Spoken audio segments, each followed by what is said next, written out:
بعد از خوندن کلی کتاب میتونم به جرئت بگم این 10 تا نکته‌ای که در کتاب عادات اتمی وجود داره میتونه شما رو تبدیل به یک آدم موفق بکنه. اونم مهم نیست تو چه سنی و چه شغلی و چه جایگاه مالی دارید. فقط کافیه این 10 تا نکته رو بدونید تا تبدیل به یک آدم موفق در زندگیتون بشید.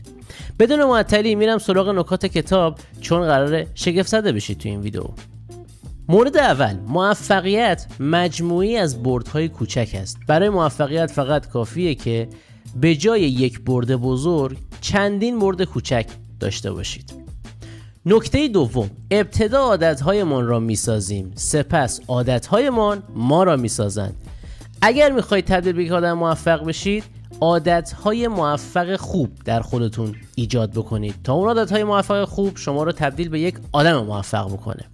موضوع 3، ردیابی عادت را یاد بگیرید و به آن مسلط شوید. تا زمانی که یاد نگیرید یا عادت خوب که دارید میسازید رو ردیابی کنید، مدیریت کنید، مدام چک کنید، نمیتونید اون عادت خوب رو بسازید و نمیتونید اون عادت خوب رو تبدیل به یک عادت همیشگی بکنید. پس روی عادتاتون مدیریت داشته باشید.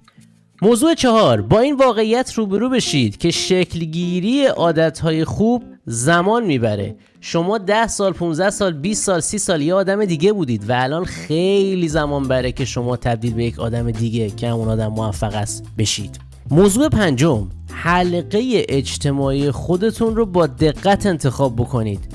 بدونید که دور و بری شما کیا هستن، چه شغلی دارن، چه ذهنیتی دارن و چه وضعیت ذهنی برای شما قراره ایجاد بکنن. خیلی خیلی مهمه.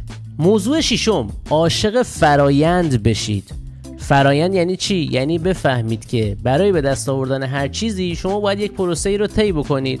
اول از همه پیشرفتایی که قراره تو اون پروسه بکنید و سختیایی که قراره بکشید رو زیر سوال نبرید.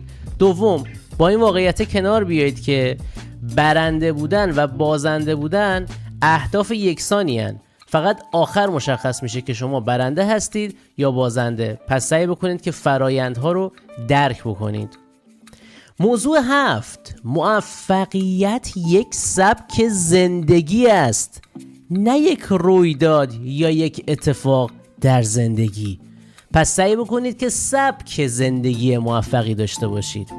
موضوع 8، هویت شما آینده شماست و نتایج امروز شما نشانگر عقب ماندگی عادات دیروز شما هستند. مورد 9، مسیر حرکت مهمتر از موقعیت فعلی شماست. مسیر خود را مشخص کنید قبل از اینکه در مسیر موفقیت حرکت کنید. موضوع 10، صحبت راحت است